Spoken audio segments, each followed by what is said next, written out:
Kia ora, and welcome to Walking the Shadowlands podcast. Let me be your guide as we take a walk into the shadowy realms of the unexplained, of the paranormal, of things that go bump in the night and haunt your dreams.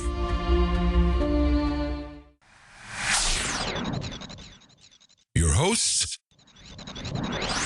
I'm Marianne. Thanks so much for joining us today, tonight, whatever time it is, wherever you're living in this beautiful world of ours. Sit back, relax, and let me be your guide as we walk into the Shadowlands together and see what awaits us there.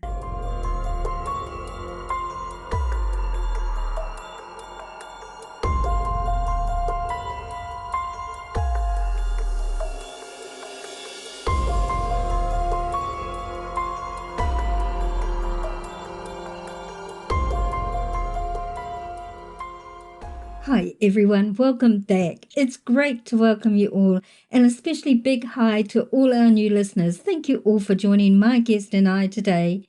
Most people have heard of the term NDE, or near-death experience. Some of you may have even experienced one. This is not a new phenomenon. For hundreds of years, so long as we have had written records, these experiences have been recorded, at the very least, talked about.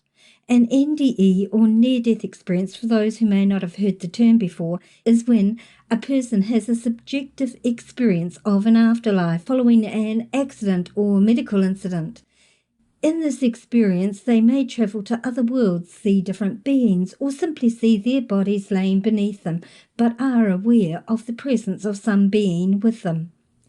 I did an episode on NDEs in the first season of the Walking the Shadowlands podcast, simply called Near-Death Experiences, where I went into the background and researched a fair bit, and also had a guest who runs an NDE Facebook support page. So if you haven't yet heard that episode, it will lay really good groundwork for this one. There have been decades of scientific research into this subject, which has established that for people who experience these, they are very real, profound, and life-changing experiences, transforming the lives of those who have them. There are also many commonalities people can and often do share during these experiences. The more powerful the NDE is, the more profound the after effects can be. The most common after effects of NDEs are psychological and therefore quite subjective. Many people reset their priorities, change their values, and rethink their beliefs following their NDE.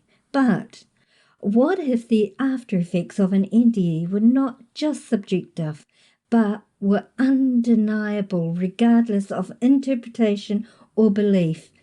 The facts checkable by looking at the evidence, talking to witnesses, seeing the proof. For example, what if someone suddenly developed the ability to produce high-quality paintings of their NDE, a newfound skill that went far beyond any artistic ability they had before? And what if that same person then suddenly acquired the ability to compose classical symphonies after their NDE? And their symphonies were then premiered at sell-out orchestral concerts, even though to this day they are unable to read or write a single note of musical notation. Wouldn't this be undeniable evidence that an NDE was more than a psychological, subjective event? Proof that even a cynic would have a hard time explaining? After his NDE, this is exactly what happened to my guest this episode. This is his story. So, are you willing to walk with me into this part of the Shadowlands and learn more of this inspiring and uplifting experience? Then let's begin.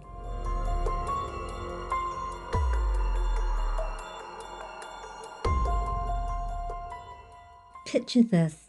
You've just had a great weekend with a person you care deeply about, and you decide to walk them to the train station to say goodbye to them and see them off home. It's cold, so you're wrapped up warmly and tightly in your best coat, very snug-fitting coat. You help them on board with their suitcase, say bye and step back. But as the train door shuts, you discover that your coat is caught in the door. No worries, right? After all, the doors open and close pretty easily, so There you are, a bit uneasy but not really concerned until the train starts up. Then you realize that you need to get free or you could be in trouble and that you could potentially get sucked under the train. What would you do? What thoughts would be going through your mind? My guest is a near-death experience NDE-inspired artist, composer and author. He turned his life around following his NDE and wants to use his own spiritual journey to make a positive difference to people's lives. In 2006, he was dragged under a speeding train in a freak accident. As surgeons fought to save him, he had a profound NDE. When he woke up in hospital, he had acquired astonishing new abilities. He found he could paint dramatic paintings of what he had seen in the afterlife, far beyond any artistic ability he had before. He then discovered he could compose classical music, having never received any training. To this day, he cannot read or write a single note of musical notation, and yet his debut NDE-inspired symphony, The Divine Light, was premiered at a sell-out orchestral concert to a standing ovation. He has since composed further classical works, which have also been premiered at sell-out concerts and completed over 40 paintings. He lives, paints and composes in a converted riverside mill near Cambridge in the United Kingdom. I would like to welcome my guest, David Ditchfield.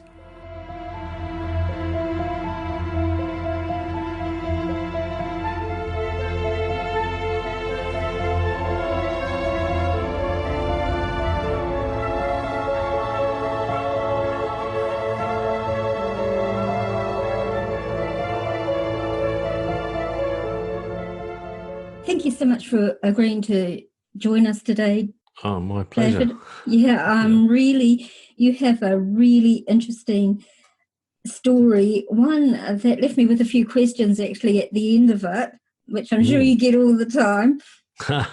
Maybe you could start at the beginning and tell us what led up to your accident, Sure. in as much detail as you want. Okay, well, yeah, no, that's cool. I mean, basically, what had happened was I'd been living in London for quite some time. Actually, I've been there for quite a few years, and I'd hit rock bottom in my life. I'd hit hard times. I was pretty much broke. I got no money, and I was struggling to find work because I'd left school without any qualifications, and so I was just kind of picking up whatever kind of work and I could, mainly manual labouring work. And so living in London, like all capital cities, it's an expensive game, and it's a competitive game as well because there's an awful lot of successful people in London. And I guess I was aspiring to all that crowd as well. So that made life even more tough for me because I realised that wasn't the right sort of, I was moving in all the wrong circles as well. So life was consuming me. So my sister and her family were living in Cambridgeshire and they got a house out in the country, and she said, come and stay with us. You need a break. So I did. And I was there for a good few weeks and just chilling out and trying to get my head back together. And I'd met up with somebody, a really lovely person called Anna, only a few weeks before, and in London, and we just met by somebody else in a bar and stuff. And she said, "Why don't I come up and see you for a few days in Cambridge?" I said, "That'd be lovely." So she did, and so we hung out for a few days there at my sister's, and she'd got to get back to London. So I said, "Look, I'll take you to the station," and of course, and so we arrived at the rail station. And the train pulled in, and I helped her on with her bags onto the train, and said goodbye. Said my goodbyes to her, and hugged her and kissed her, and we just had a lovely few days together. So I was giving her a real warm hug, and then the emergency buzzer started going. So she was going, "Quick, you're gonna have to get off." I was going, "Yeah, and I'll be fine, don't worry." But as I did step back, the bottom corner of my coat got caught it got trapped. It literally trapped in the automatic closing doors of the carriage. So I tugged really, really hard to try to release it, and I thought the doors would actually sort of trigger and open, but they didn't, and I couldn't get it free. The engine started, revving up, and oh my goodness, this is not good.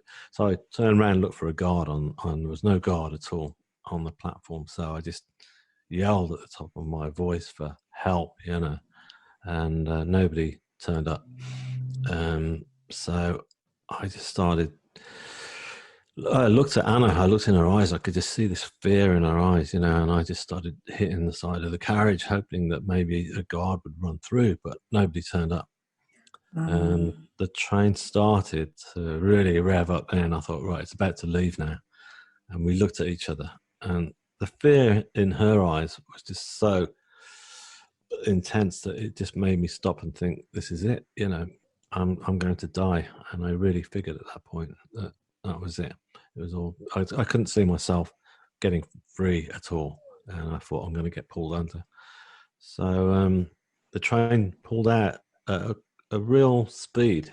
You don't realize just how fast trains actually leave at a station until you're literally on the outside of one, and so I got dragged along, and I lost my footing eventually, and then got pulled between the space of the platform edge and then the actual train itself, and then at great speed I got sucked in, and down I went.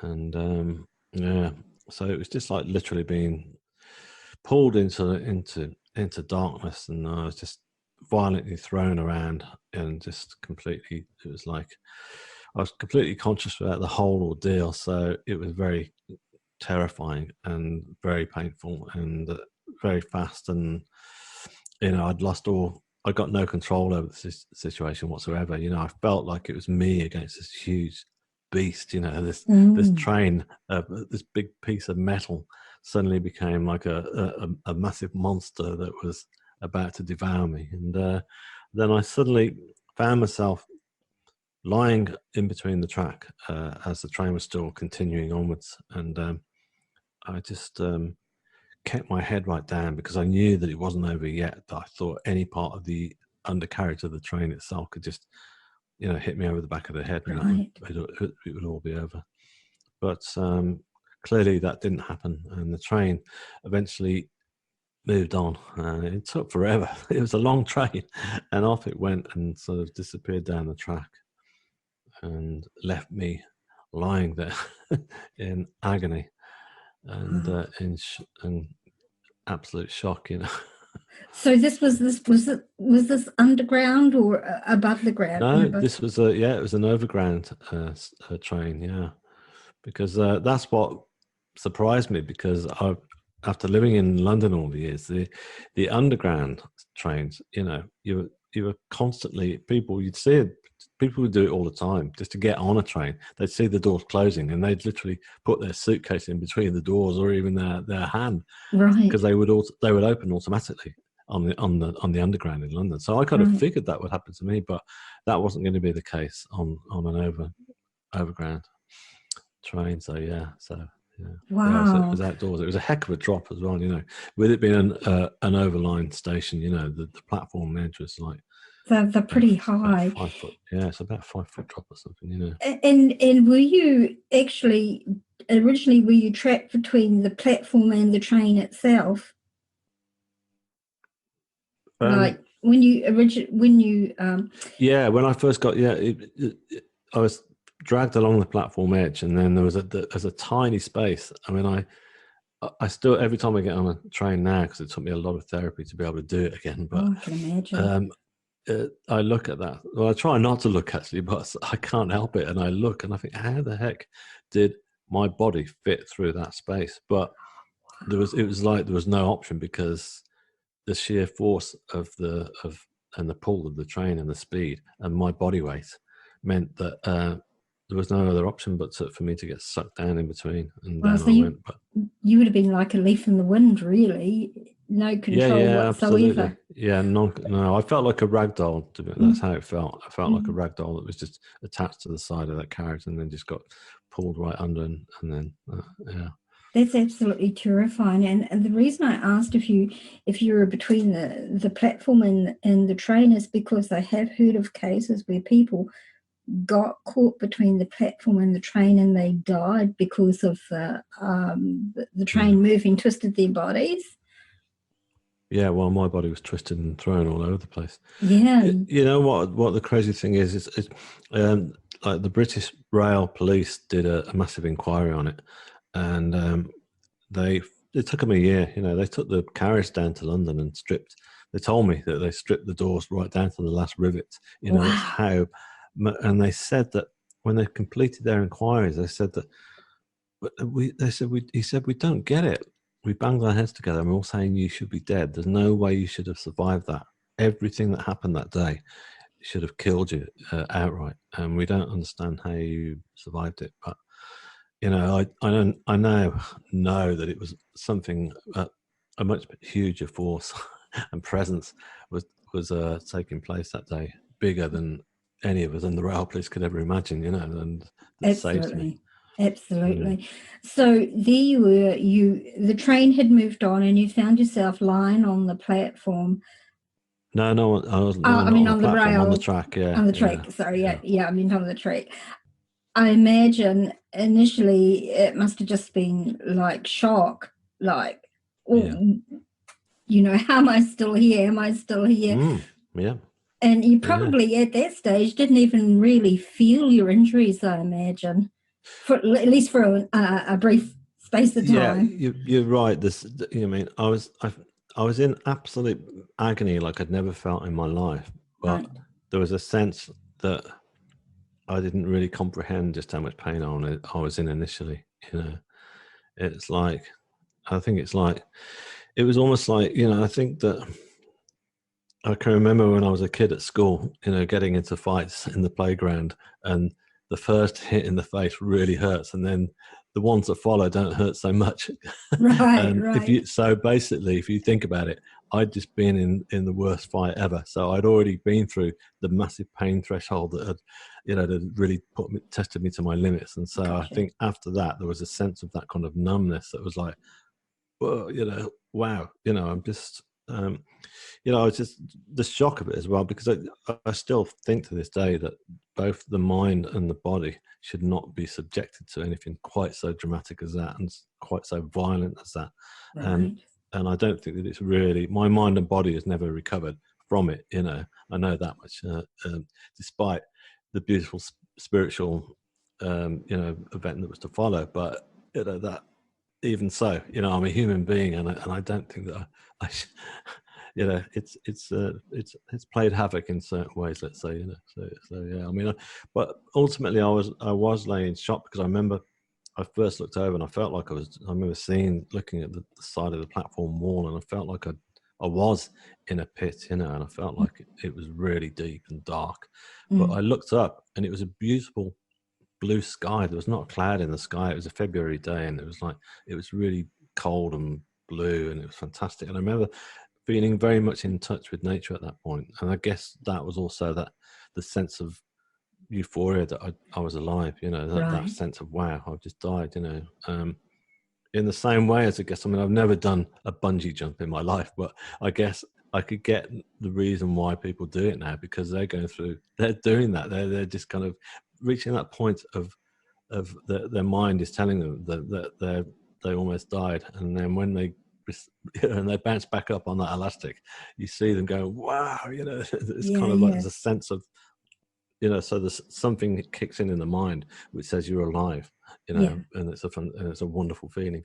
But that didn't last for long, because, well, actually it did. I remember, because I checked for my injuries, you know, I looked to see that quality coat that had got trapped in the door that day, that was now ripped to shreds, you know, and my arm was kind of cut right open from the elbow down, and again, because I suppose I was in shock, I didn't kind of freak out, and I looked at it, and I remember, it sounds bizarre, but I remember looking, I could see all the workings within my arm, and I was fascinated by that, and I was actually saying to myself, wow, that's me, that's the inside of me, and there was a sense of of wonder, at that point. So I guess part of that was shock, and part of it was because I also know that I was being protected at that point, which I should go on to later, Yes, but yes. so there's something more spiritual happening as well, so that kind of was guarding me, I guess. Yeah. Well, absolutely. And of course, your endorphins would have kicked in by that stage, Yes. which would have given you a bit of a buffer as well,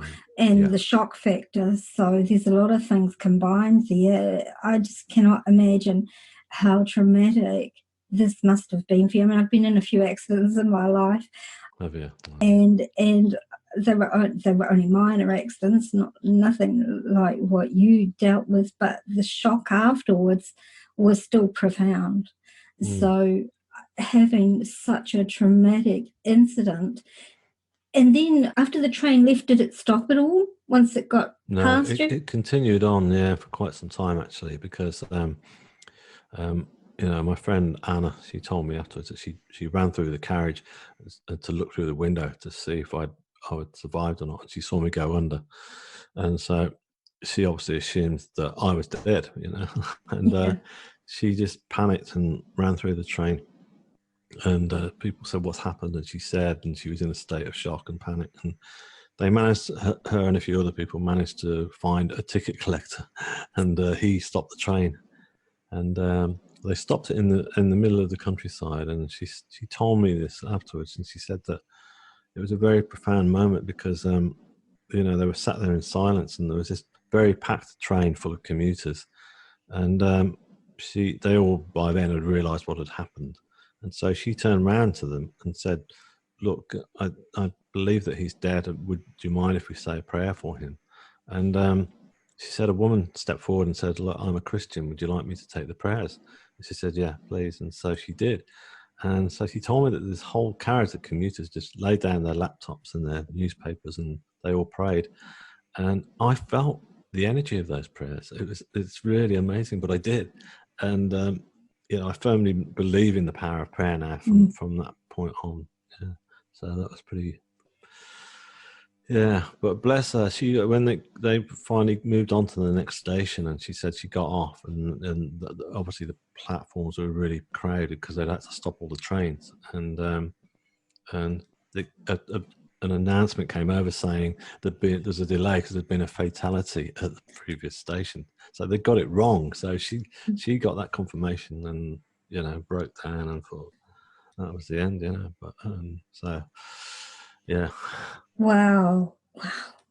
Honestly, that just absolutely touches me when I read that in your book. As I said before we started this interview, I couldn't put your book down. I started reading it and I just couldn't put it down. I had to. It was like I That's literally brilliant. I had to keep reading it, and the emotions. I felt the emotions of what you were conveying. I felt like what you were going through, and even now I'm, like Thanks. there's a saying that goes that I really, really love, and it's this: that what comes from the heart touches the heart. Yeah, that's good. Yeah.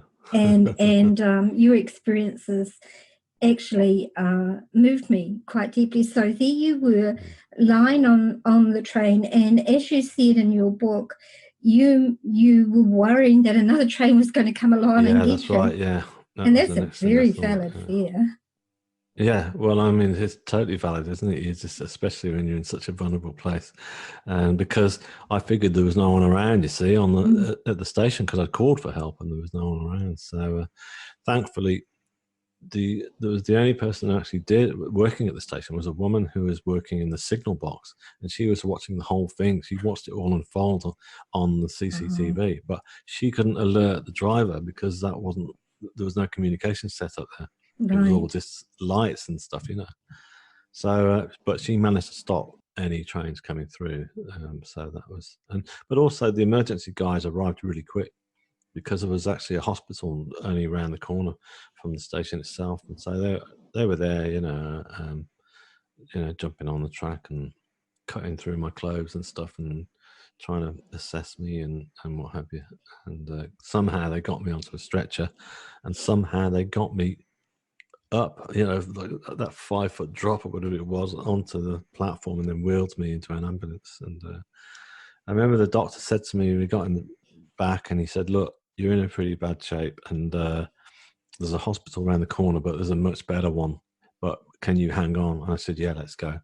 So I remember, you know, they just stuck the siren on, and we just took off like a rocket, you know, and then sped off down the highway, and we ended up at Addenbrooke's Hospital, which is like, it's a university hospital. It's quite a well-known one, and in Cambridge. And so I'm really glad I went there, because they did save me. You know, I turned up, and I remember we arrived, and as I was being wheeled in, I could see this kind of like, we got into the emergency department, and there was like a whole team of medics and nurses and doctors waiting for me, and they just started, you know, working on me straight away.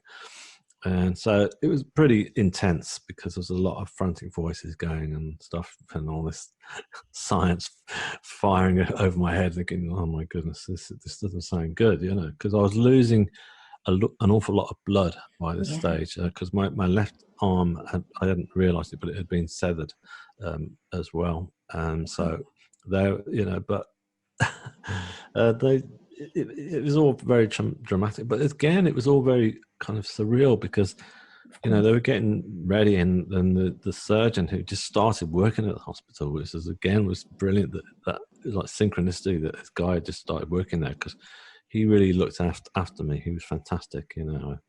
In fact, I said to him, "Look, can you save my arm?" And before I went into surgery, and he said, "Yeah, I will."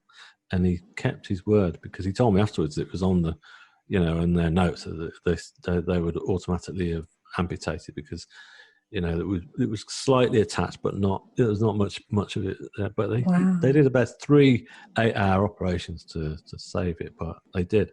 So I've still got it. You know, it doesn't function, you know, completely, but hey, you know, amazing work, an amazing guy. So I was a nurse for like close to 40 years, so I know the amount of work that goes into that sort of operation. So the very fact that you've been able to retain your arm is an absolute great thing. Yeah, even if you don't have full function of it. Yeah, it doesn't matter. I've got it, and that's great, you know. So yeah. So there you were, surrounded by all this medical staff, surrounded by the machines that beep and all this activity around you, and yet you were kind of cocooned in this almost like a vacuum state, I imagine, like it was a surreal thing. You were there, but you weren't there. Is that right? Well, it was, yeah. I mean, it was, what was surreal was that my family had arrived at the hospital, and I couldn't believe how quick they seemed to have got there, you know. And because Anna had called my sister immediately on the train and told her what had happened. So, you know, so they jumped in a car and flew right over. You know, yeah, and so they came in to see me, and my mother was completely, you know, beside herself with tears and stuff, and I remember I was apologising to her, and I was going, "Mum, it's always me bringing all the dramas to this family." So, yeah, because I was the one that felt like the troublemaker, or, you know, not troublemaker, but I just felt like I was just, I don't know, I carried an awful lot of guilt, because so many things did go wrong in my life, and so. But she was going, no, stop! It's not your fault, which it wasn't my fault, you know. But anyhow, so that was that. But the main thing that was really in my mind at that point was just I wanted to talk to Anna, because I saw that she was there. So the police had brought her in really quick as well. And I just remember seeing her sat, you know, looking completely torn, you know, and in shock. And I said to my mum, I said, "Can you get Anna to come over? I want to talk to Anna." So she said, "Yeah." So she came over, and Anna just looked at me, and she was just shaking her head from side to side, like going, I thought you were dead. I can't believe that you're here. I can't believe you're alive. It's like, I saw you go under, and they announced it and everything, you know." And she was like, really, so yeah. So that was really quite emotional. So anyhow, it was. I was very awake, and I was very aware of what was going on, and I was getting nervous because I thought, things don't sound right. And then, with the way the doctors were getting so frantic, and Right. then they said to my family, they were going to have to sort of ask them to leave, and then it was at that point I just suddenly left my body, and it was amazing. All the pain and all the anxiety just dispersed from me, and I was suddenly in what felt like a darkened room. But when I say a darkened room, in a really lovely space, it was a really calm and relaxing atmosphere. And I just lay there, and I just thought, where am I? And I thought, the pain's all gone, and it's everything's gone, and I'm just, it's just delightful. And I figured straight away that I died, because I knew that it was on the cards at that point, and I figured I must be dead. This is it. This is the next phase of where we go. And I looked around me, and the first thing I noticed were these like pulsating colors. They were almost like orbs, just slowly pulsating all around me. And then I just thought, what's going on? And I kind of looked to assess the situation, and I realized that I was no longer laid on the hospital trolley that I'd been brought in on, but I was laid on a huge slate sort of rock. It was almost like a big sort of, like a medieval altar, and I realized that I wasn't clothed anymore, but I felt comfortable laid on this rock. It was like one of the most comfortable things to feel, to be there and relaxing on it. And I looked to see whether my wounds, how bad they were, and everything was healed. My arm was back in place. There wasn't even the slightest scratch or bruise, and I realized then that my body was covered in like this blue sort of satin silk sort of sheet. It's a beautiful light blue, and it was like, it just covered me. But the way it covered me, it was comforting. It was like a really, it was a really beautiful feeling and sensation. And it was at that point I just figured that there was somebody else there. I felt, the presence of somebody. And so I thought, what's going on? And I looked, and then in the distance, in the dark, right at my feet, was this beautiful androgynous person just stood there, just wearing like a very simple contemporary black t-shirt, and nothing too ethereal, but with this beautiful white blonde hair and this skin that was kind of glowing almost from within, but the reassurance that was coming from this being was just so overwhelming and comforting, and I just felt that I was being cared for by this being. And we just kept looking at each other, and then he or she just kept smiling back at me, but just a small smile, but a reassuring one. And I thought, where do I know you from? I know your face. I know you. And I was just thinking, and I figured, well, I knew that I'd known this being throughout the whole of my life and beyond. It was like meeting my soulmate, and so that was really lovely. And then I laid my head back and relaxed. And when I looked up, then I noticed there's like these 3 grids of white light, which just kind of like slowly homing in on me. And the light that was coming from there was just like this pure white light that it was incredibly bright, but I couldn't take my gaze away from it. It wasn't, if it had been here in the earth plane, like looking into electric light or sunlight, you just wouldn't be able to do it. Yeah, It's just too intense. But with this light, I could, and I just thought, it's healing me, this light, and it's really bathing me, and so I laid back and enjoyed that sensation. And it was at that point I figured I felt that there was more people suddenly had arrived. And so I looked around me, and either side of me there were two female forms. The one to my right was just kind of like long brown hair, and just wearing a simple dress, and sort of green eyes, I'd say, so quite sort of European in appearance, whereas the one to the left was more American Indian, Asian Indian in her appearance. And they both had their hands just slowly going all over the top of my body, just not touching it, but just kind of hovering above. And there was this sensation of energy that was coming from their hands, was just so powerful. And it was a feeling of love. It just felt like there was love coming from their hands and into me. And it wasn't, I part of me was thinking, yeah, they're healing my body after what it's just been through, but it felt more like they were actually healing my soul, my whole essence. That's what they were really healing, you know. And they were just taking away all the anxiety and pain that I had been going through throughout my former years as well. So it wasn't just the accident itself. Right. So yeah, and then I started to think about my family. I thought, well, they're going to be in the hospital. They're already pretty torn apart. I thought they're just going to be really distressed now because I've clearly died, and they're going to be there. And so I thought, there was no sense of panic or, oh my goodness, my family. You know, there was none of that kind of like emotion. It was more like, okay, I'll look down and check, and they're going to be in the A&E department or whatever. And I looked over my left-hand shoulder over this huge rock, hoping to see them. And I didn't actually see them at all. And so as I looked down, hoping to see them in the hospital, what I did see was this. I didn't see them, but I saw an amazing sort of huge waterfall of stars. It was like looking at the sides of Niagara Falls, but it was just stars. They were just slowly cascading over the edge and sparkling and falling down, and there was like shooting stars just dropping through the middle. And it was just, and I looked, I think, wow, you know, I'm not in a small darkened room at all. I'm actually in the universe itself.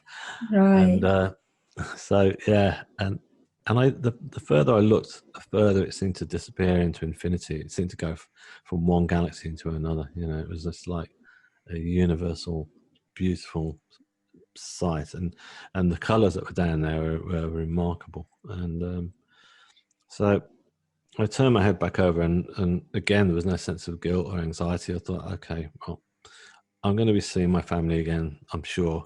And if I don't see them, they're going to be experiencing what I'm experiencing now one day, and it'll all make sense. And so I kind of laid my head back, and then it was at that point that I felt the most profound energy was just suddenly it turned up like a huge dial, and it was like, I thought, what has happened, you know? And I just kind of looked, and then looking beyond the being of light at my feet, I could see this tunnel of white light, like a huge tunnel, and it was just like slowly getting close towards me. And the energy coming from this light was just like, it was like every molecule of my body was just kind of like shaking, you know, with it, but in a really beautiful way. And it was still this sensation of love, this unconditional love that I was feeling, but it was just like tenfold, you know.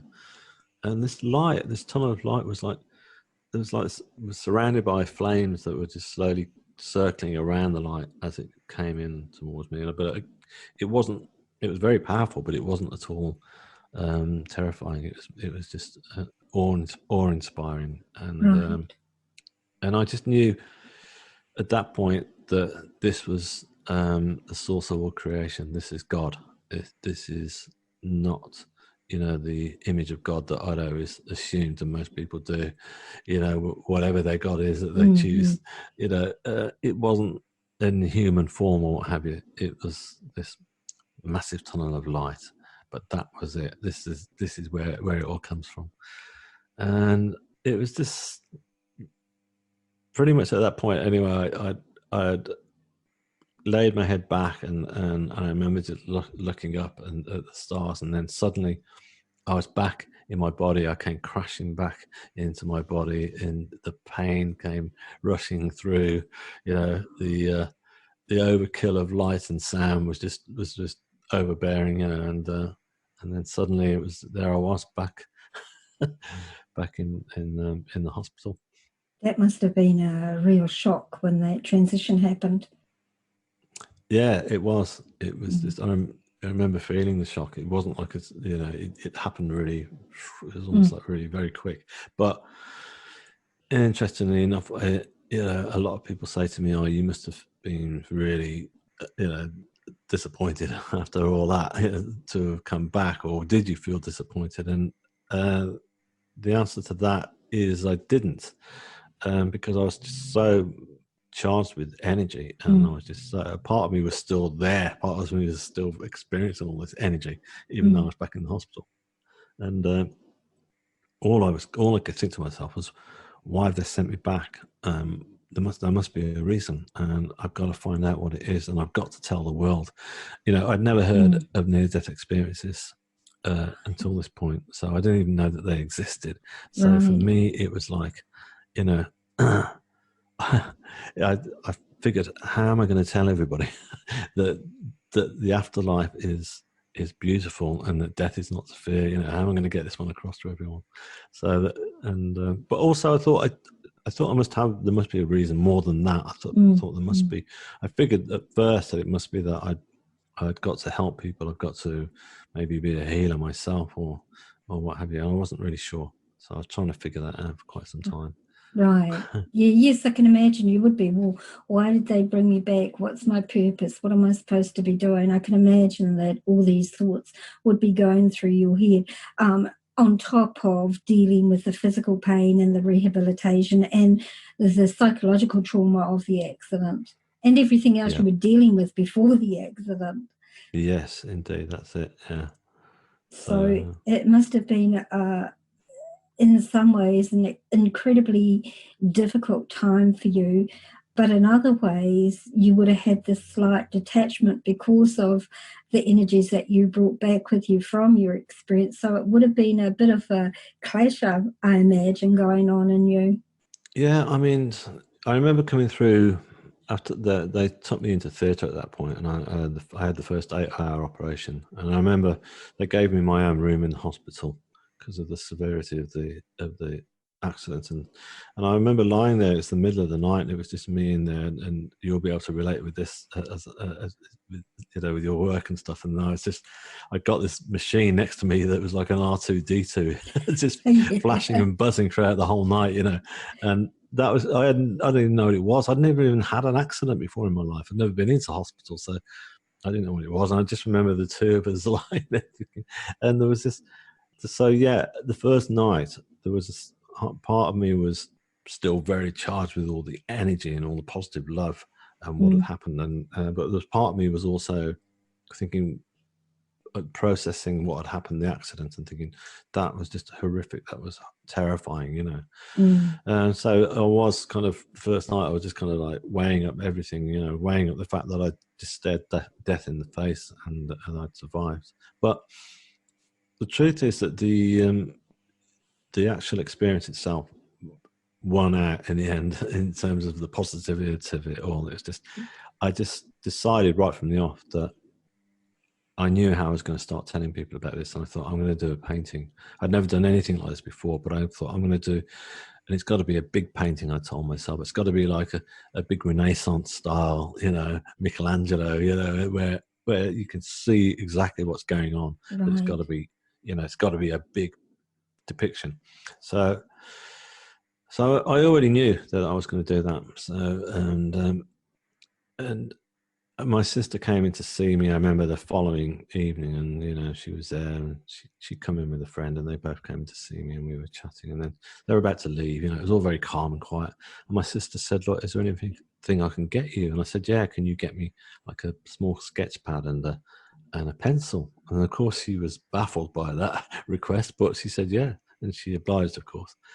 So, because I was actually scared at that point that I might forget everything that I'd seen, Right. Which of course that never happened. And but even so, I did this very, very faint sketch on this pad. I got the nurses to somehow prop me up so that I could do it. And once I'd sketched what I wanted, I was happy. I was like, right, I've got it there now. It's all there, ready for the painting to commence. Yeah. And yeah. So And sorry to interrupt, David, but up until No. that point, you'd never painted in your life. You'd not been artistically inclined like that. Well, yeah. Well, when I was a kid, I was younger. I enjoyed, drawing and painting when I was at school, but nothing like to this level, not to this capacity.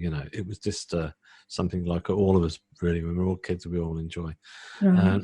And not only that, because of my lack of qualifications, I was struggling through school, and they were trying to lead me into sort of, we have all these meetings where they were trying to get me to lead me into the way of working at the local factory, basically, because that was the only way I was going to get work. And so there was no question of talking about me doing art or anything. So I was given all these subjects that I was like metalwork and woodwork and stuff like that. So I was just doing all those things at school. So I missed out on all that. So, but the idea is that once I started doing the first painting, obviously I was apprehensive about starting it, but once I did start it, I was amazed at what was happening. And I realized that for the first time in my life, I was channeling ideas through from this place that I'd just been, because I felt like I was still connected with them anyhow. I felt like I wasn't completely back on this earth as my old self. And I knew that I was channeling, and I'd sit back each day and go, wow, look at that. It's like, thank you so much. And I would begin thanking them, at the end of the day, because a lot of the stuff that goes on those paintings is not all me. It really isn't, and it still isn't all me. I still, astound myself of what happens. And so that's how my paintings really came about. I was very lucky because some friends of my sisters were around, and they run a yoga Pilates center, and they said, and Jane, she's a really good friend now, and her husband Richard, they said, when are you going to start that painting? And I was going, no, I can't, there's not enough light. And I was recuperating at my sister's at that point, and I said, I can't possibly paint here, all the kids around and stuff.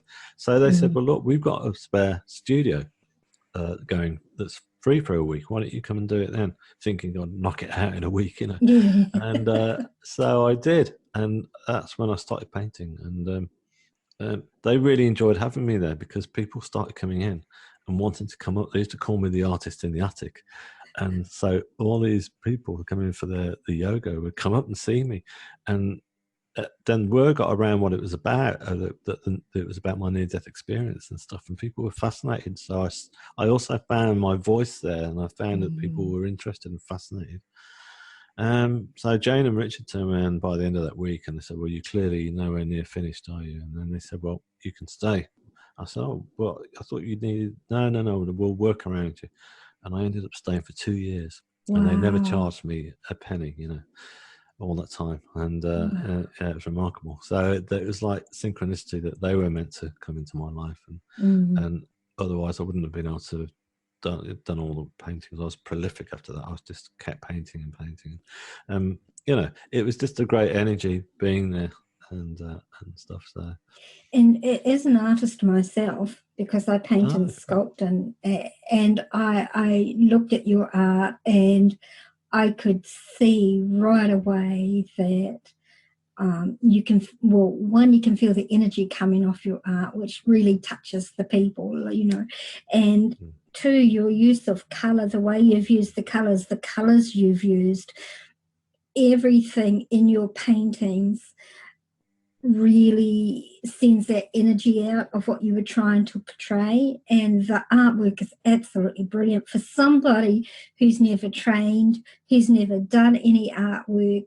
Your art is amazing. Thank you. And that's from one artist to another. Thanks. But from one person to another, from a sense of the energy that came off your paintings, that comes off your paintings, like your man sitting on the table behind you, just amazing energy. Yeah, that's Brando, Marlon Brando, that is, yeah. Oh, I was looking at that face thinking, I know that face. But, like, how did you, get his proportions right? and getting the shading, and shading is something that I struggle with really badly, but you did so. You can tell that it's really inspired art, is what I'm saying. You can tell that you channeled it through. Absolutely. Brilliant. That's great. Yeah. Thank you. I think it's because I allowed what I knew, as I say, pretty much straight away that I was being helped, and so I allowed myself to be open. I didn't restrict myself. You know what I mean?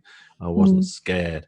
Yeah. You know, I remember when I was painting the skin tones, you know, that suddenly I was inspired to like put, you know, like some lime green paint on the skin or blue paint and stuff like that. And I don't know why, but and I thought, no, that's what they're telling me to do it.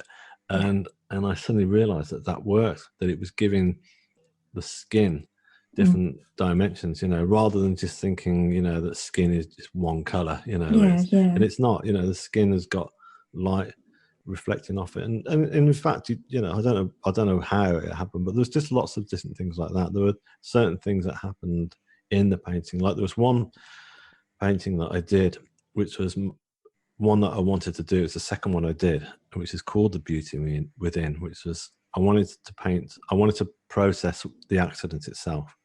And that, so I painted them. It started off with me lying on the rail track, and then the paramedics guys down there, you know, were working on me. And so it's all very dark, and it's all you can see is like the jackets, the day glow jackets and stuff that are shining and what have you, and the fluorescent stuff. And then I didn't know where it was going to go from there, because that's where I started, and I wanted to take it up to the blue sky as well, because I wanted to take you out of that darkness. And I can promise you, this was not at all intentional, but the way it went from that darkness into the sky became a tidal wave. So if you look at that painting at all on my website or whatever, you'll see what happens. That it takes you from the darkness of the track, and it goes. And I made it into a tidal wave, and then the tidal wave just kind of curls into the blue sky. So I was being led to give that kind of like, it's kind of quite surreal when you look at it. You know, people say, "Why is it a tidal wave and stuff? How come there's a cat sat on it?" You know, and things like that. And there was a reason for the cat, you know, because at the day of the accidents, where there was something very strange and odd happening that day, and I was very aware of it, and so was my friend Anna. And it seemed like my sister's cat came into the room. Actually, this is basically the room I've been staying in. It was in an old cottage, so it was a very low roof. And I remember the cat Mushu came in and just jumped. We heard this kind of clattering, and he jumped on top of this very high wardrobe and was kind of trapped almost between the top of the wardrobe and this low ceiling. And I was going, "What are you doing up there? How did you get up there?" You know, and he just lay there with his paw dangling over, and he just kept staring at us both. And it was like we were just kind of going, "Oh, stop looking at us," you know. It's just, and I figured afterwards that he was trying to warn me that, you know, that he was trying to give me a sign that something was about to happen, you know, because cats are very intuitive. Yeah. So he's in the painting. He's sat on top of the tidal wave with his paw just dangling down. So he's featured in there. It's really cool that you added him in. He's very important. Yeah. Yeah, absolutely. You talked about your website. Can you give us your website address so my listeners can go and see the paintings for themselves? Yeah, of course. Yeah, my website address it's very simple. It's called shineonthestory.com. Okay, so yeah. So That's if you go to that, remember? if you go to that website, shineonthestory.com, and you'll find everything in there. You can look at the paintings. You can click on to my SoundCloud links, and you can stream my music for free. Well, from the first symphony that I wrote, which I can go on to talk about. And so everything's on there basically. And if you're interested in buying Shine On, there's also, you know, link buttons that you can click on there, which will take you to Amazon, wherever you are, in what part of the world, to be able to buy it if you're interested. Please do. Perfect. And I'll have those links on this episode's page on the podcast website, www.walkingtheshadowlands.com. So my listeners can click through, and I'll have a direct link to where they can purchase your book from as well.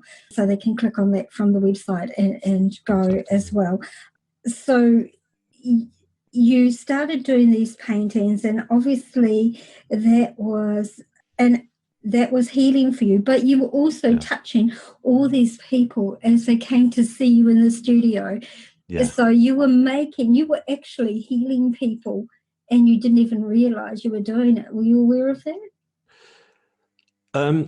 Well, I was aware. I didn't feel like healing at that stage, but I was aware that I was touching people, and that the story seemed to resonate with just about everyone, and nobody really challenged it and said, come on. And there was nobody at all challenged it, and everyone was fascinated by it, and it made me realise that this was probably my mission. This was probably what I was supposed to be doing, was to communicating to people about the afterlife, and through my creativity and stuff. And so yeah, it was great, because I became friends with a cello player, and she used to come there for yoga classes, and she used to come up all the time, and she was quite spiritual, and we became friends, and she that was good, because she turned around one day and said, "Would you mind if we use one of your paintings for our next concert?" And so of course, so they used the tidal wave, actually, that part of that painting, and that was that was good. So we became friends, and the next thing that was to happen to me was that I was to take my creativity to a new level, in terms of being able to portray the afterlife to people and what I'd seen and experienced. And this was through music. And this came about because I'd played, when I was younger, I used to play guitar. That's why I asked the surgeon to save my arm, because I used to sort of play in sort of, just basic sort of 3-chord wonder, punk sort of pop bands and that kind of thing, And I'd started, anyway, to cut a long story short, so I'll get back to this.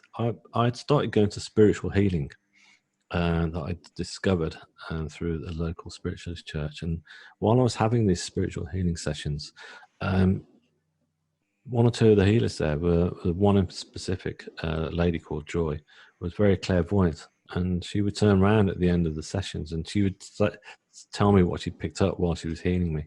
Nothing too long, just a few little things.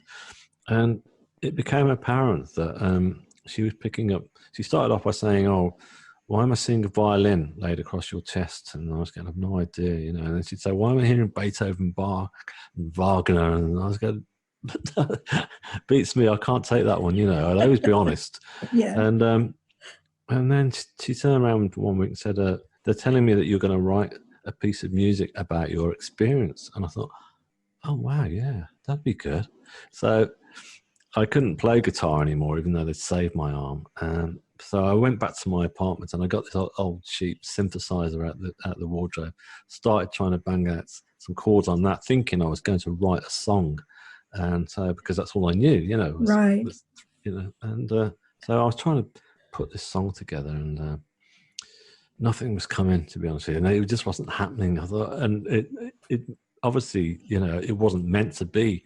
There's no way I was going to be able to write a near-death experience in a 3-minute pop song. So I was just sat there one afternoon, and I remember I just got the TV on. There was like a movie on. I was just kind of half watching it, and I was half playing around on this thing, and this chord progression just came, and I thought, "Well, that's nice. I like that." And I recorded it onto this little old cassette recorder, which is all I got at that stage.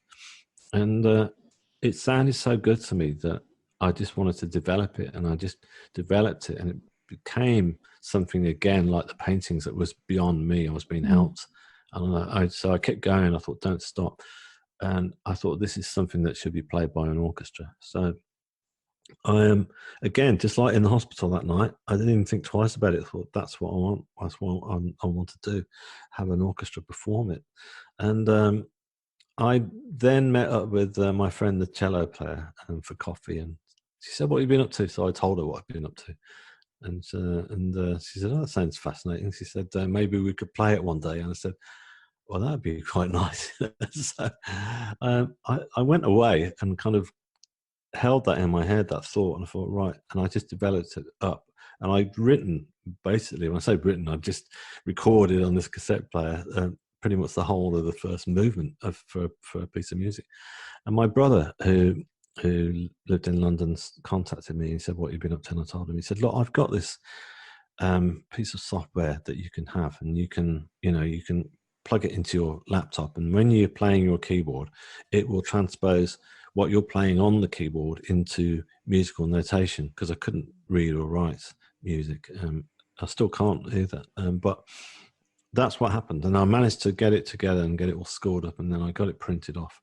Met my friend for coffee and told her, and I said, do you remember that conversation we had? I said, well, look, I've got this piece of music, would you have a look at it? And she said, yeah, sure. So she brought along one of the senior members of the orchestra, and they both looked at it and said, yeah, let's do it. We'll do it. And so they really liked it.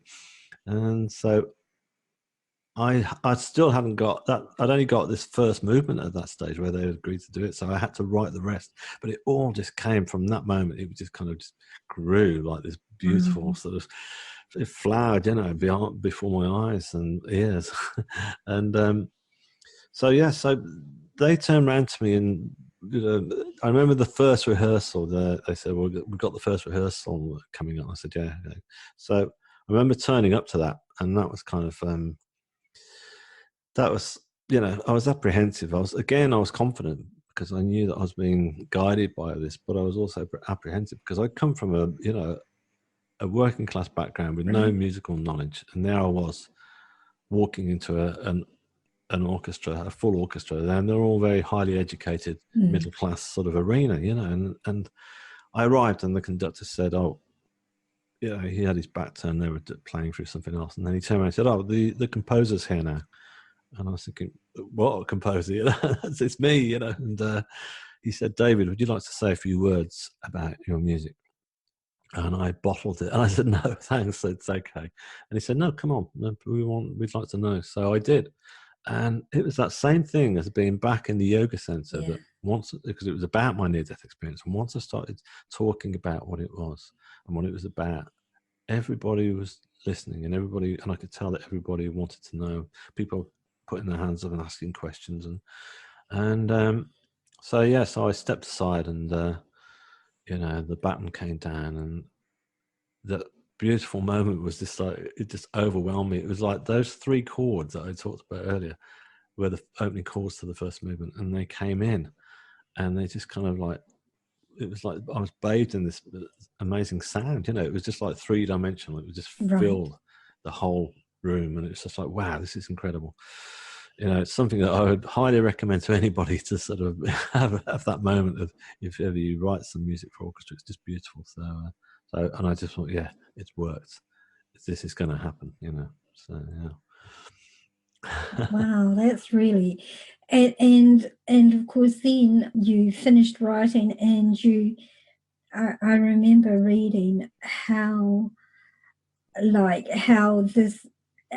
initially you felt insecure about how the orchestra was taking your work, but then you realized later that it was actually they were as feeling the same way, because they were meeting the author of this music, so they were like dealing with their own insecurities on a personal level as well.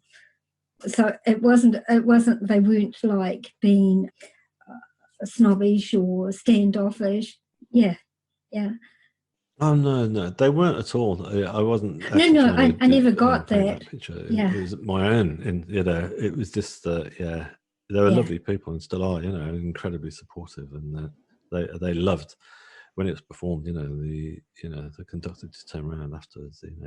He got me up there and said, "Come on," everyone was, and he just went, "That was amazing. It sounded fantastic," and I could tell that how much he enjoyed it and loved it. But yeah, you're right. I mean, I decided on the third movement I wanted somebody to sing, because I thought I was inspired to have some lyrics. So I knew this guy who was like one of the best tenor singers in Cambridge, and I thought, well, I'll just go and speak to him and see if he knows anyone who would be interested in doing it because he's going to know lots of people. So we met up and I went round to his house and he looked at the score. And these guys, you know, they're amazing. They can look at music score and they know, they can hear it. They can just by reading, you know. And he was like looking at it and he was like singing it through, humming it. And then he was going and looked at it and I went, what? And he said, you've got like a C sharp major over an E flat or whatever, you know, and E flat diminished. I was going, okay. And he said, you wouldn't normally do that.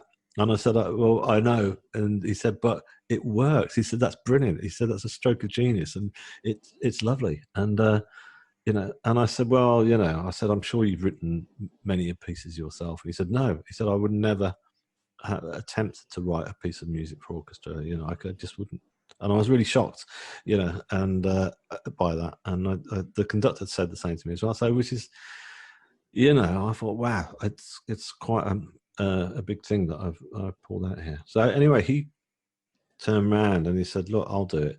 And I was going, no way. He said, yeah. So he agreed to sing it, and he's got the voice of an angel, you know. And he's just like, he came along to one rehearsal and just nailed it, and that was it. And then sang it at the actual performance, and so that was really beautiful. And the concert itself sold out like 2 weeks in advance because the energy, I was being helped with that as well to make it all happen. Because I remember the orchestra turned around to me and said, look, we normally get, you know, if we got a composer or whatever has written a piece, we normally ask if you can just do a couple of lines for the local press, you know. And I said, yeah, sure. So they phoned me up, the local newspaper, and I told them the story, and they knew, a lot of people knew of me anyhow, because it was quite a big thing in the papers and the TV, the man going under the train. So everyone remembered at that point. So they loved it. Like, oh wow, yeah, this is great. And they turned it into a big half-page interview with me and stuff. And then it went from there to like, my phone kept ringing, you know, and then I was on the front of another newspaper, and then it went sort of national. And then the BBC wanted to come and film me, interview me at the rehearsal. So that's why it sold out so quick. So that was amazing, because I knew I felt the energy was just like, I thought, wow, you're helping me with this now, aren't you? You're not just helping me put paint onto a canvas or notes onto into music. You're helping me now to bring people along to this performance, and the energy was just amazing that night. You know, it was just really special, and everybody from the Spiritualist Church came along, and it was great. Just every single person, and one of them turned around to me. One of the healers said, she said, just as your piece started, I saw a dove just land, you know, on the windowsill. It was a lovely old church. It's like it's a converted church, and so it's a beautiful venue. So just and I said I saw it as well. I did. I just saw this at the corner of my eye, this dove just fall and just land slowly on the windowsill as it was performed, and it finished, and my family and we got front row seats we'd been given, which is really sweet. And we were sat there, you know, and my mum just hugged me with tears running down her face, you know, and she said that was just so beautiful, and I said, thanks, Mum, you know, and we hugged. And then my sister said, David, look behind you, and there was a standing ovation. So people were just standing up, and you know, and it was just really moving and remarkable. But what was great was, you know, people would come up and chat to me after the performance, you know, who had never met before, and people were saying, you know, certain things that happened. You know, they may have lost somebody, or one or two people said, you know, I've had a near-death experience myself. I've had something similar, and so we'd swap emails, and you know, people had come. They'd seen the news item, and they wanted to come, and and so it was very magical. So again, I thought it's happened again. I'm just getting the message across to. Yeah, through your music, through your art, through yourself, through your life, actually. Yeah. Wow. So that must have been quite emotionally cathartic for you on one level, validating for you on another level, on a human level. It must have been incredibly healing for you to know that, hey, I'm not this failure that I've been thinking I was all these years. I actually have worth and I have value. And it must have been all these things going through your mind, not consciously. You would have been processing all of this at that response. It must have just, I can't begin to imagine the myriad of emotions that you would have been feeling at that point in time. Yeah, no, you're absolutely right on that.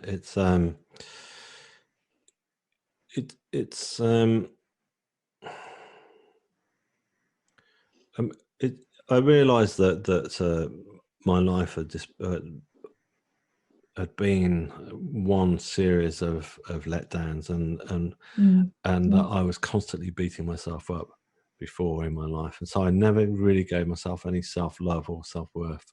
So I never really thought I'd amount to anything, and everything I did just I didn't seem to fit into at all. When I was doing the manual labouring work, I didn't even fit into that. I wasn't very good at it, and I thought, I can't even do this.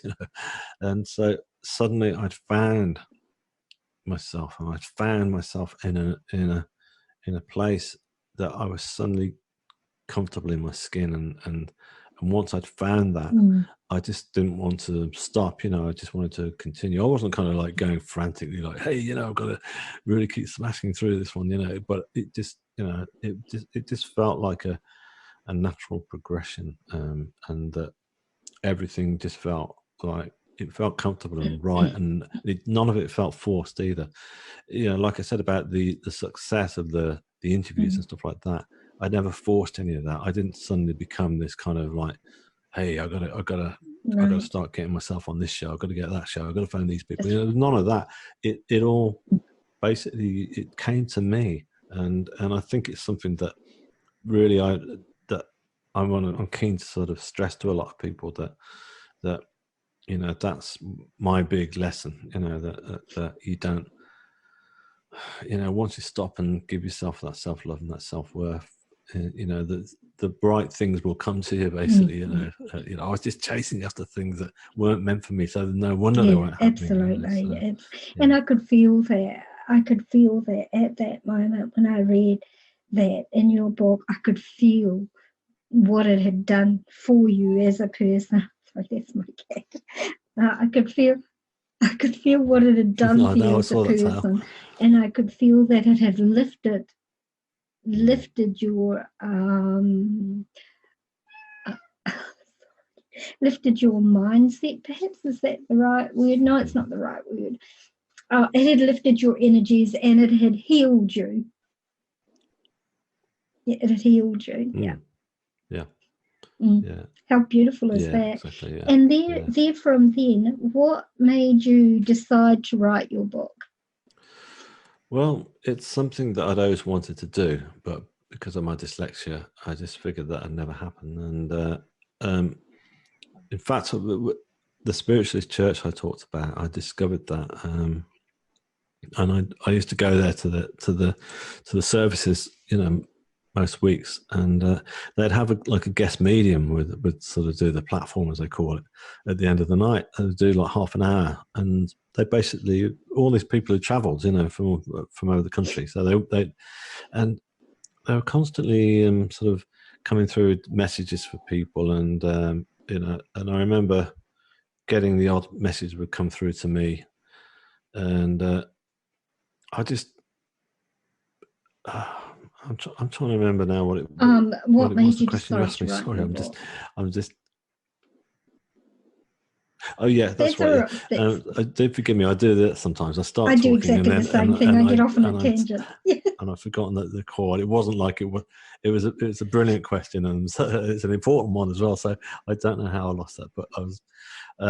Anyhow, yeah. So the thread was that they kept turning around. I was getting picked at quite a lot at the beginning. I think it's because I'd got this energy was still glowing from this afterlife where I've been to, and people were saying, gentlemen over there, they're telling me you're going to write your story, So the book came about, as I say, I being dyslexic, I never figured I'd be able to write my story, but it's something that I'd always wanted to do. And in fact, I was being led by a few mediums that were cropping up at the spiritualist church that I talked about earlier, where when I used to go there, I used to go to the Sunday evening services, and they'd have like mediums doing a platform at the end of the night. And a few of them were traveling mediums that would pick me out every now and again. And they kept saying to me, gentlemen over there, they're showing me a computer and they're showing a typewriter. Are you writing something? And I was going, and I used to say, I wish, and so I really wanted to do it. So that didn't happen at first. And then a friend of mine said, look, I know somebody who would be interested probably in ghostwriting and helping you put this book together because you're dyslexic. And I said, oh, that'd be great. And I didn't even know what a ghostwriter was, but anyhow, that's what happened. So that's how the book came together. And we just, everything that's gone into it is me, and it's all my thoughts, my words and everything. But this wonderful person helped construct it into the format of a book. And that's what happened. And I just thought, right, well, where do we go from here? And so what happened was initially I decided I would send the manuscript off to Dr. Raymond Moody because I'd come across him right after my accident because I was trying to figure out what had happened to me. And I'd done this first painting, and then I was going through the internet and I found out this guy, Dr. Raymond Moody. And I thought, he sounds good. And I didn't even know who he was or how big he was. In fact, he coined the phrase near-death experience.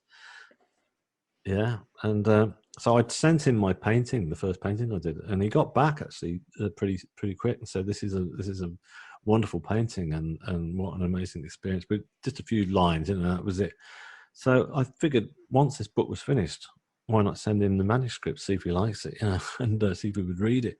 And of course, it was a random shot because and we never heard anything. And then suddenly, I got an email of his manager saying, "I've just come across this email that you sent for Raymond," and she said he's notoriously busy and overlooks.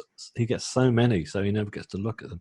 She said, "But I've just looked at your website and I've seen the trailer you've made for your book and all the artwork. It's amazing." She said, "He's going to love this. I'm going to make sure that he reads it." So I said, "Oh, thanks."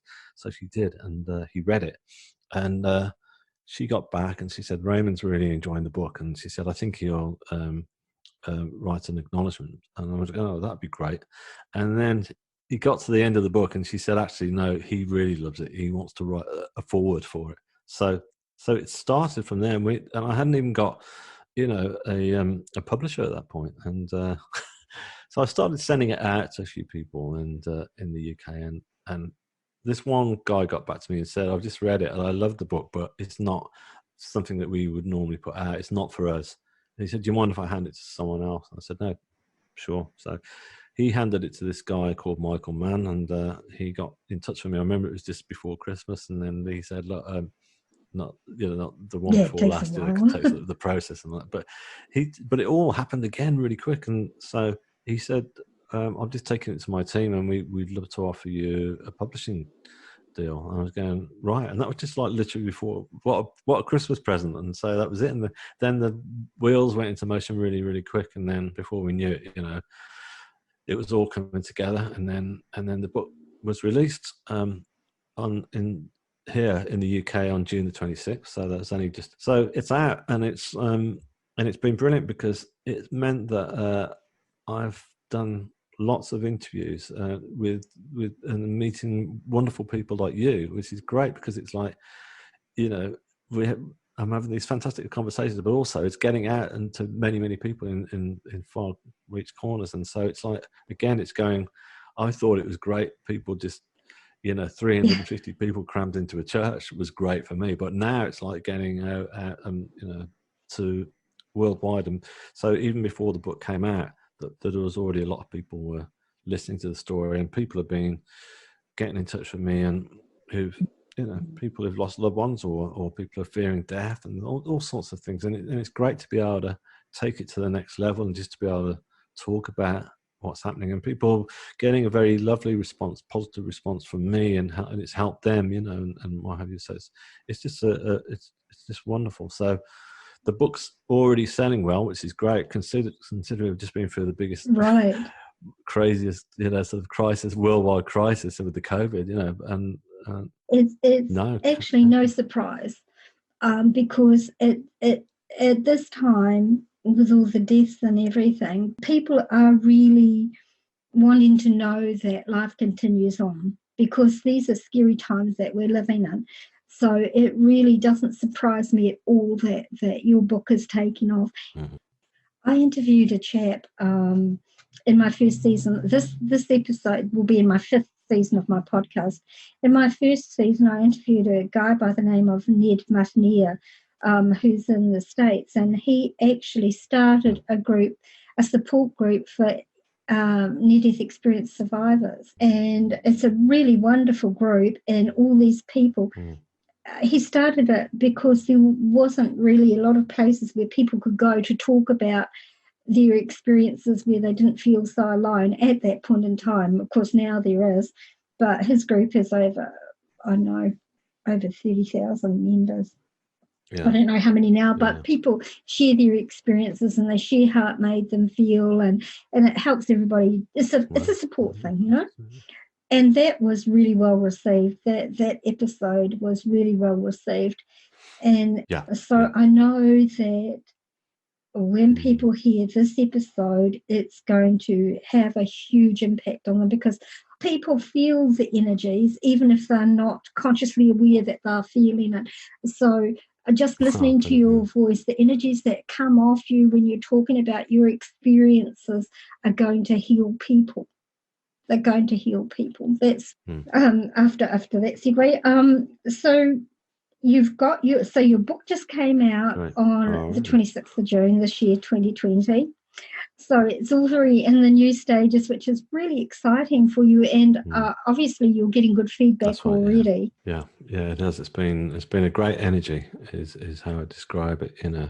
Just the build up to it. Again, it's a bit like that concert that the week before it came out, I could feel like the energy was just, the dial was turning up, and then it was like, it was almost like Christmas, if you like. It was like the night before felt like Christmas Eve, and then when I woke up on the day of the release, it felt like, I thought, the energy is just really great. I mean, social media is obviously a brilliant gauge of all that, and it was just really strange because I was opening up my phone and I was just seeing all these messages were coming through, not from my friends, but just random people that I didn't even know, and friend requests, and it was really odd. And I thought, it's great. The energy's kind of just going out there, and it's not me. Literally, of course, I was working hard at my social media, but not that hard. It's not like I'm suddenly getting people because I'd worked hard at trying to pull them in. It was just the energy was just happening, and it felt very powerful, and it continued to be so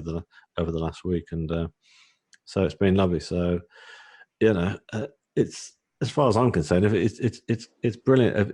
If it only reaches this point, I don't care, because it's beautiful. But I don't think it will. I think whatever happens next will be. Absolutely, I agree with that. It'll form its own natural sort of path and take me where it needs to. So to round this off, David, where do you see yourself going now? What did your NDE teach you? Right. Well, my NDE taught me that that I was surrounded by my guides that I met on the other side, and I didn't just meet them for the first time then. They've been with me throughout my whole life, but I just didn't know that, and I was unable to connect with them. Whereas now I connect with them on a daily basis, and I call upon them, and it's very easy for all of us to do that. And what I learned when I was there was unconditional love, and the healing process that I talked about that was happening was them healing all those wounds that had been inflicted on my soul, and they were healing my soul. So basically, I've learned to love myself now. As I said earlier in the conversation, once I learned to love myself, I learned self-worth, and then things started to happen in my life. But I like to try and stress to anyone that I talk to when I'm talking about my work or what have you, that it's there's nothing. We've all got that. We've all got our guides, our individual guides. Every single one of us, I believe. But I also believe that an awful lot of us don't, like myself, don't know how to connect with them, and so I just feel that it's something that we can all do. And and so yeah, self-love, unconditional love, and just knowing that your guides are there for you. That's what I learned. And the most important one is that death is not anything to fear. That it's the next stage of the journey. It really is. I've been there, and I've seen it, and I believe it wholeheartedly that it wasn't like a dream state or hallucination. It's very, very vivid and lucid, and it's like ultra real, and it's a beautiful place, and let's face it. Why should the soul just suddenly switch off like a light switch? Yeah, our bodies do. I know that, and they stop and decay. But our souls live on, and I just feel that we should talk a bit more about death, and it's going to happen to us all. It's like we don't take our driving test without having some lessons first and reading the code, the highway code or whatever. So yeah. Self-love is something that most people struggle with here on this planet. It's a really difficult thing because of life's experiences, because of the way we've been brought up, because of the way people treat us. So many things contribute to a low self-esteem. So self-love is really important. And for you, this has been a total, I can see that despite the pain and the trauma and the physical things that's left you with that you probably struggle with on a daily basis, it's healed you. Yeah, exactly. Yeah, it has, yeah. How beautiful is that? That's really, really beautiful. So where do you see yourself going from here? I don't know, because I never really sort of plan ahead, I guess. Because I just allow whatever happens to come into me as much as I possibly can. I try very hard, and it's very tempting at the moment, especially with something like this, with a book coming out, to start planning ahead, saying, "Oh, why don't we let's." A few people are saying, "Oh, this sounds like a movie," and stuff like that. And it's very easy to say, "Yeah, maybe I should try and contact this guy and that guy," but I don't want to do that. The way it's worked so far for me is this allowing, the whatever happens, the success that has happened so far, to come to me, and so I can't really answer that one. I can't really make any big plans. So to close off our time together, and I've really absolutely enjoyed talking with you, would you like to once again share your website and perhaps your social media handles so anybody who's listening can follow you? Yeah, sure. Well, the website is like the main hub where you can go to. So that is shineonthestory.com. And everything's in there. You can listen to the music, stream it for free, or look at my artwork. Instagram, so you can find me there. So that's David_Ditchfield. Then Facebook, I've got an NDE page, and so that's David Ditchfield NDE. And but as I say, I think you'll probably find everything through any of those links. Really, you'll get taken. I've also got a what's it called? A YouTube, a YouTube channel as well. Sorry, I forget half these things. So there's a YouTube channel. So if people want to sign up to that as well and follow me, you can see what's going on, because I tend to do video diaries of every now and again. But I'd recommend really just to go to shineonthestory.com, because you'll find the links there for all the other ones on there. Right. So that's probably the best thing. Yeah. Awesome, David. Look, thank you so much for your time today. I know that it's getting late in the evening in the UK, and I really have enjoyed our time together. And thank you so much for sharing your story and your journey with us all. It's been really a beautiful journey, and I for one have really enjoyed listening. I felt everything with you. As I was reading your book, I could see it all in my mind's eye. and I could feel the emotions that you were feeling at the time. So for all my listeners, honestly, I suggest that you go and purchase David's book because it's Brilliant. really Great. a great read, and it's very healing, and it's just Thank you. really worth Thank you having so in your much. library. That's really lovely. That's brilliant. Oh, bless you. Bless you. How are you doing now? Like, apart from the fact that you're so busy, with this, how are you? Are you good? Yeah, I'm good. Yeah, I am actually. I shouldn't say this, isn't it? No, I'm still getting a bit of, but yeah, no, I'm Yeah, feeling yeah, pretty good. yeah. I'm feeling great. It's just, I would say that's this the last 12 months, the promotion almost, or the energy for this book started that far back, and it's just felt great all the way through, and so I'm enjoying it. And as I said earlier, I'm enjoying talking to people like yourself and just getting the message out there and doing these interviews. It's just great. So it feels good. I'm feeling very very positive about it, and but in a calm way, without going, yeah, this is amazing and stuff. You know what I mean? So I feel good, and yeah. That's awesome. Oh, that's so awesome. You have a wonderful evening, David, and thank you so much for your time. I really appreciate it Oh, it immensely. was a pleasure. Thanks for inviting me along. It's really great chatting with you. It really is.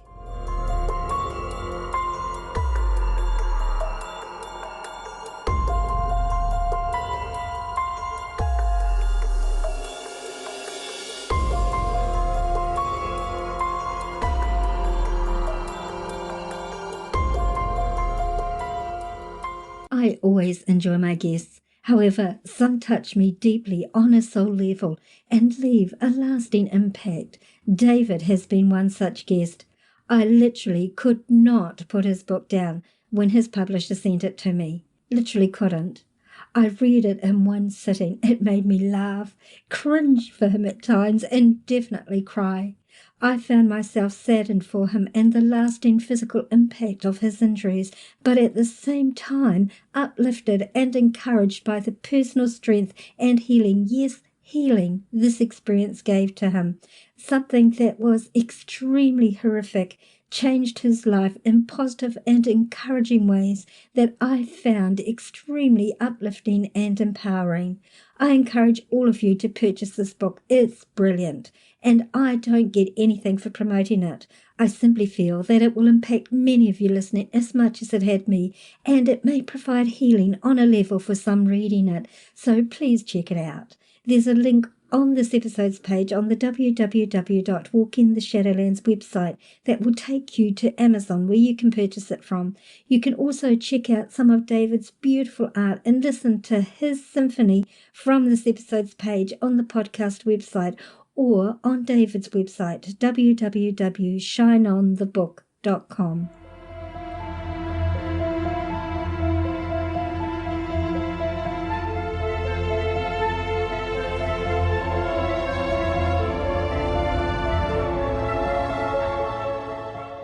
Our bumper music today is called Enigma by Caleb Etheridge. If you have any suggestions for topics you might like me to cover in upcoming episodes, then please don't hesitate to contact me. Or if any of you have any questions, suggestions, or any comments that you'd like to make, or experiences that you might like to share with myself and my audience, or if you feel you might be a good fit as a guest on my podcast, then just email me at shadowlands@yahoo.com, or check out the Be a Guest page on the podcast website. Check out our Facebook page, Walking the Shadowlands, our Instagram feed of the same name, and our Twitter feed at Shadowlands10. Like and follow for hints on our upcoming episodes. If you enjoyed this episode, then please leave a positive rating and don't be shy to leave a written review on your chosen podcasting platform or on the podcast Facebook page, Walking the Shadowlands. And of course, so you don't miss out on any episode, make sure you subscribe on your favorite podcasting platform. This podcast is available on all free podcasting platforms and Pandora and iHeartRadio as well. Also, if you have Alexa, simply say these 4 words: open Walking the Shadowlands, and Alexa will play our latest episode for you. If you don't have a smartphone, then you can listen to the episodes from the podcast website, www.walkingtheshadowlands.com. For those hearing impaired, there's a full written transcript of each episode on the website, so you don't miss out at all. Tell your friends, tell your family, tell your workmates about our show. Encourage them to listen and to subscribe also. The more, the merrier.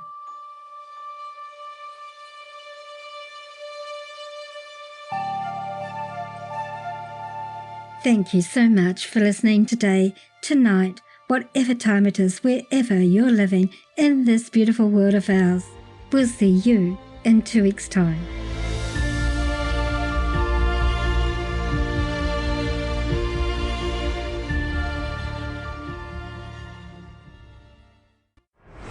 Thanks for listening.